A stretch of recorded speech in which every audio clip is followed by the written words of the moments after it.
আমরা একটা স্বাধীন মানবাধিকার কমিশন করতে চাই যার সাথে মিল থাকবে গুম আইনের, যার সাথে মিল থাকবে আইসিটি আইনের। কারণ গুমের কারণে যে বিচারটা আইসিটি কোর্টে এখন করা হচ্ছে, আইনটা পরিবর্তন করে যার সাজা যাবজ্জীবন এবং মৃত্যুদণ্ডও আছে খুব সম্ভবত। ইনভেস্টিগেটিং এজেন্সি তাদের আছে, প্রসিকিউশন টিম আছে, তদন্ত টিম আছে।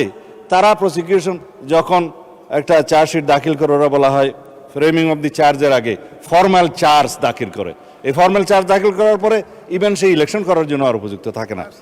এই শক্তিশালী আইনটার সাথে ম্যাচিং না করে আরও কম সাজার বিধান করে একটা টেম্পোরারি তদন্ত করার একটা দায়িত্ব মানবাধিকার কমিশনকে দিয়ে 1-1.5 বছর সময় বিনষ্ট হবে।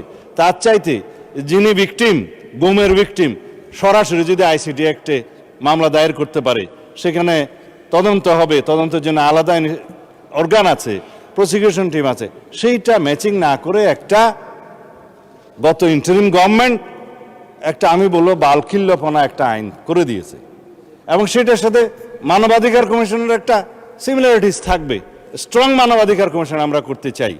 এখন যে মানবাধিকার কমিশনকে যে সমস্ত ক্ষমতা দেওয়া হয়েছে, তার সাথে স্টেক হোল্ডারদের আলাপ আলোচনা ছিল না। স্টেক হোল্ডারদের সাথে আলাপ আলোচনা করতে হবে। We have a hill tax problem. বাংলাদেশে LGBTQ-র প্রবলেম আছে। আমাদের সামাজিক এবং অর্থনৈতিক এবং ধার্মিক সমস্ত কালচারকে মিলিয়ে তারপরে আমরা এই দেশের উপযোগী আন্তর্জাতিক মানসম্পন্ন ইনশাআল্লাহ মানবাধিকার কমিশন বিল আমরা এখানে আনবো। সেটা আমাদের কমিটমেন্ট। তার সাথে এগুলো বাধা দেওয়ার কিছু নেই।